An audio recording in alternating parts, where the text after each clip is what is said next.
Hello, it's your boy Sauce from May. Today we're going to predict UFC 325. Let's get into it. First of all, Alex Perez versus Charles Johnson. No. First of all, Adam Fugget versus Tyler Miller. I'm gonna go with Adam Fugget. I'm gonna go with Adam. Don't know who this guy is. This guy could be the next Khabib, but never seen him fight. Then Ricky Tercios versus Cameron Smotherman. I think Cameron Smotherman will be able to smother Ricky Tercios in the boxing and the grappling, and I think he'll get a decision. I think Cameron Smotherman just is just like a black guy versus a Mexican guy. The black guy is going to be more athletic, in my opinion. He'll get cancelled. But yeah, also isn't Cameron Smotherman a prospect? But yeah, I don't know. Then Josh Hockett versus Denzel Freeman. I'm gonna go with Josh Hockett. Hopefully this guy does well. Hopefully he becomes like a new heavyweight in the UFC who's in the rankings and brings some entertainment to us and stuff. But yeah. Then Michael Johnson versus Alexander Hernandez. This one is a tricky one. I'm gonna go with Alexander Hernandez. I think Michael Johnson, he could land a straight right. I do see him maybe landing a straight right. Alexander Hernandez, and that like hurting and dropping him. But Alexander Hernandez on momentum. Michael Johnson's getting old now. But yeah, this is gonna be a close fight. I think this fight's gonna be a fun fight on the card. Yes, UFC's back. UFC's back. Let's go. Then Alex Perez versus Charles Johnson. I'm gonna go with Charles Johnson. I don't know. The thing is, Alex Perez is kind of taller, and Charles Johnson is a 5'4" man, kryptonite. If you're 5'2", don't ever try and fight Charles Johnson. If you're under the height of 5'6", just don't ever fight Charles Johnson. It's just not gonna work out for you. You're gonna probably get knocked out for some reason, even if you're a prospect. But yeah, Charles Johnson. How close is Charles Johnson to a title shot now? Because he's on like a winning streak and all that stuff. But yeah, how close is he to a title shot? I really want to see that Joshua Van versus Charles Johnson rematch. I don't know how many fights Charles Johnson's on, how many fights he's winning, what win streak is on at the moment, but yeah. Then Nikita Krylov versus Modestas Bukauskas. I'm gonna go with Modestas Bukauskas. He's younger, he's pretty fast and stuff. Nikita Krylov, he actually is pretty good. I think he knocked out, was it Uzumi or Nikita Krylov? I think he knocked out Alonzo Menifield's last fight. But I'm gonna go with Modestas Bukauskas. Yeah. Decision. Well, actually, knockout. The Tibet Gauthier versus Andrei Puliev. I'm gonna go with Andrei Puliev. I'm gonna go for Tibet Gauthier. I wonder if it'll be a first round one or not. But yeah, I think Tibet Gauthier, he's gonna be in the top 5 by the end of the year. He's just a scary BBC power merchant. No, he's actually technical. Then Umar Nurmagomedov versus Davison Figueiredo. I think this, if you're picking Davison Figueiredo, you might actually be retarded, in my opinion. And also, if Umar wins this fight, I don't think he deserves a title shot. He only met Mario Batista and Davison Figueiredo. Batista is a good win, but Davison Figueiredo, I think it's just stylistically a perfect matchup for Umar. Davison Figueiredo's knee popped out his last fight. Davison Figueiredo isn't very aggressive, so Umar can just kick him and punch him from range. And when it comes to the grappling, I think Umar's going to dominate as well. So I think it's going to be a pretty dominant performance. I wonder if I think it'll be a decision.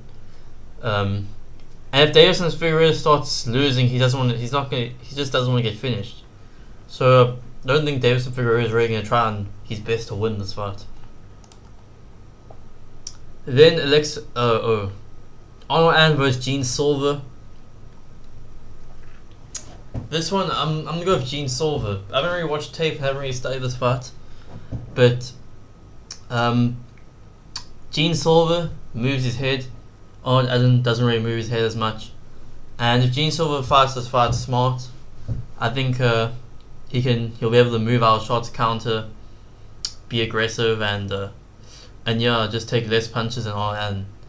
And I think Arnold Allen will be there to be hit from Gene Silver, and Gene Silver is pretty hard to hit. But yeah, this fight, I hope this fight's a war. Honestly, I hope this is the fight of the night. I think it will be. Imagine this fight's boring. That would actually be insane. There's no way this fight's gonna be boring. These guys are absolute scrappers. Natalia Silva versus Rose Namajunas. I'm gonna go with Natalia Silva. Waldo Cortez Acosta versus Derek Lewis. I don't know, but it seems like this is a different Derek Lewis. Apparently he's been taking peptides or something, or steroids. And Derek Lewis, this is the leanest I've ever seen him in my life. And I'm gonna go with Derek Lewis. I think this is the this is the best he's been. Those peptides are working for some way, and yeah, and Wilder Cortez Acosta does get hit, but I think if Derek Lewis lands on Wilder Cortez Acosta, I think the difference is that Wilder's gonna get knocked out. So yeah, then Sean O'Malley versus Song Yadong. I'm gonna go with Song Yadong.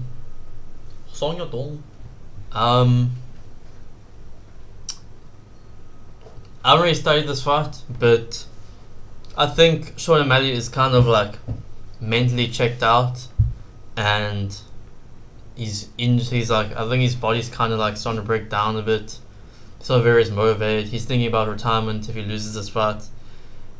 And Song Yadong is really good. He's very strong. He's durable. His Song Yadong just tries to walk Sean O'Malley down and leg kick him and stuff, because Sean O'Malley does have skinny legs. I think his Song Yadong tries to walk Sean O'Malley down, pressure him a lot. Sean O'Malley does get tired, mix in the grappling and wrestling. Song Yadong can overpower him in the wrestling. Maybe this fight was 5 rounds. Song Yadong would have more time to do that. But also, Song Yadong could walk into a massive shot from Sean O'Malley, but I just don't think it will happen. I think Song Yadong, if he fights this fight, he just needs a pressure. He can't take backward steps in this fight. So yeah, I'm gonna go with Song Yadong by TKO. It's gonna be pretty sad for Sean O'Malley. Then Justin Gaethje versus Paddy Pimblett. You guys know I'm picking. I'm going with my boy Paddy Pimblett. I just think Paddy Pimblett is better than Justin Gaethje currently, and I think from range he's gonna leg kick him. Justin Gaethje's legs are gonna get chewed up, and Paddy Pimblett is a very long rangy striker. He doesn't really, when he throws punches and stuff, and sometimes he leaves his chin open 99% of the time, but like, he's out of range most of the time, especially against Michael Chandler. He didn't let Chandler get range at all, and then he was just able to blast kicks and punch, and mainly kicks and punches. I think that's what he's gonna do to Justin Gaethje. And also, I think Justin Gaethje will eventually start overextending, and then that'll give Paddy Pimblett to opportunities to land leg kicks and land counter right hands, which I think is gonna happen. It's just yeah, I don't know, man. I think Paddy Pimblett's just gonna outstrike Justin Gaethje. I made a video on it. No one's watching it. but yeah, video explain how Paddy Pimblett's gonna destroy Justin Gaethje on the feet and all that stuff. You get me? But yeah, I think Paddy Pimblett's gonna outstrike Justin Gaethje. And you know what's so sad? No one's gonna watch my video on it, but when it does happen and stuff, then I'm gonna be right. Like, I'm gonna make the right prediction and everyone else is gonna be wrong. But the thing is, no one's gonna watch my video about it. So it's like, no one's gonna know I predicted Paddy Pimblett to outstrike Justin Gaethje. Well, no one else was predicting that, but yeah, it's your boy Sasper Ramos.